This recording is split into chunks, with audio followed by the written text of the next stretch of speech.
that I always say, if I could boil my entire career down to a single sentence, all 22 years of doing this type of research, it would be that the presence of oxygen is the absence of disease.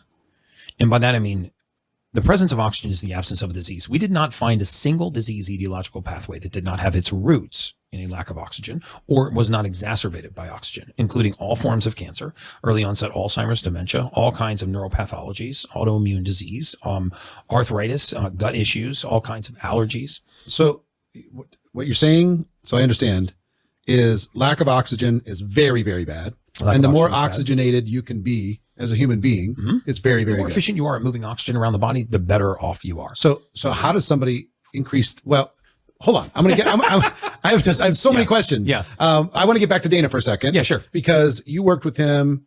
How long you worked with him now? About a year? About a year. A little over a year. So what did you do to his, what did you call it? Maturing. Yeah.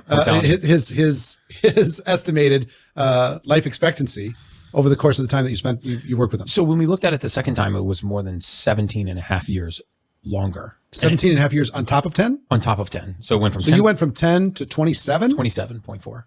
27.4 from 10.4. That's right. Now, and this is because if you look at the mortality factor. And you said people don't change. People rarely change. People rarely change, but he did. Like I've never seen.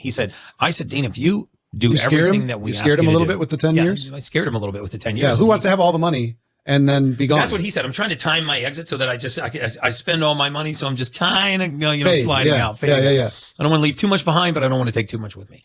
And we had a very frank discussion because, I was able to tell him some things about himself that he hadn't even shared with his wife. He hadn't shared with, the people very close to him. By this, I know you've looked at a lot of different people as a human biologist in the insurance business and also in the kind of what I would call the repair business. I mean, or to help people change to a new trajectory. Yeah. What could you tell that quickly about a person and to be able to give them a new path to take them from 10 years to 27? Well, you start by telling them basic things like, look, I can see that you wake up sore and achy in the morning, like you had a workout the night before when you haven't. I bet it really bothers you that the soles of your feet and your ankles hurt when you get out of bed just to walk to the bathroom and take your first piss.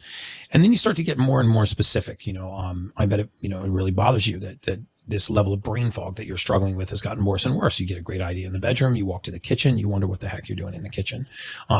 You've noticed over the last 12 to 18 months that your libido has left the building. You don't really know why. You're attracted to your spouse, you love your spouse, but you have no arousal. And lately you've been in a serious mood funk, probably for the better part of a year and a half. And I call it mood numbness, where the peaks and valleys of mood disappear. When the range of mood starts to flatten, you don't get really, really happy. You don't get really, really, really upset. You're just kind of, And as that mood flattens and the brain fog increases and the overall stiffness and achiness happens, then what starts to happen to sleep is you lay down to go to bed at night to go to sleep, but your mind keeps you awake. Right? You're tired, but your mind is awake because as your environment quiets, if you don't control catecholamines, the mind wakes up. And then I started catecholamines, fight or flight neurotransmitters. It's a category of neurotransmitters that actually wakes the mind up. And they're actually present when you're having a flight or flight. These are things that we call adrenaline, dopamine, ephedrine, norepinephrine. The same kind of neurotransmitters that flood the brain in a fight or flight type of situation can flood the brain at night without the presence of a fear. And you can see this on their genetic testing. And then you look at hormone balance. And when hormones are low, you see that red blood cell and hemoglobin levels are low. And this is your oxygen transport, right? So you know that this person is tired. They don't recover well. But the interesting thing about people with low red blood cell and hemoglobin levels is they're exhausted, but they can't sleep. And you would think it would be the opposite. Why do people that are the most exhausted sleep the worst? Well, because they're both related to the same thing. They're mild hypoxia. It's low oxygen. Why are you tired? Because you have low blood oxygen. If you have anemia, you're tired all the time. If you have anemia, why can't you sleep? Because when you lay down to go to bed at night and you start to fall asleep and your respiration rate starts to fall, your blood oxygen starts to fall. As your blood oxygen falls and it gets to a certain level, your brain panics and wakes you up by pulsing cortisol. So if you look at somebody that's really exhausted during the day, when they sleep, they'll look like a bouncing rubber ball going down the hallway. And the reason why they look like a bouncing rubber ball and they can't get into a deep sleep is because their brain is trying to save their life and it is keeping them from a deep sleep. And often they'll go to their doctor and they'll take some really powerful sleep medication or, the tranquilizing or sedative. And they'll wake up the next morning and go, man, I hate taking Tylenol PM because it's still in my system the next day. It's actually not in your system the next day. That drug's been out of your system for hours. You're feeling the effects of having suffocated for 6 hours. because you blindfolded the brain from being able to see your level of blood oxygen, so it didn't wake you up. And now you suffocated for 6 hours. And the longer that goes on, the more you exacerbate these issues. So most people didn't know what was going wrong in their blood. We would see that people had anemia for years and years and years and years. And the doctors would treat them with the same treatment they do for anemia all the time: B12, folic acid, and iron.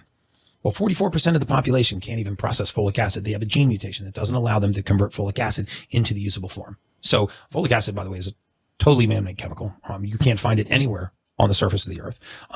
It's found in the cheapest supplements and the cheapest products, companies that really are not concerned about the absorption. When you say you can't find it anywhere on earth, but it exists. So it doesn't exist anywhere on the surface of the earth naturally in nature. You can't find it anywhere naturally in nature. I apologize for that. You can find it in laboratories. We make folic acid in laboratories, totally synthetic.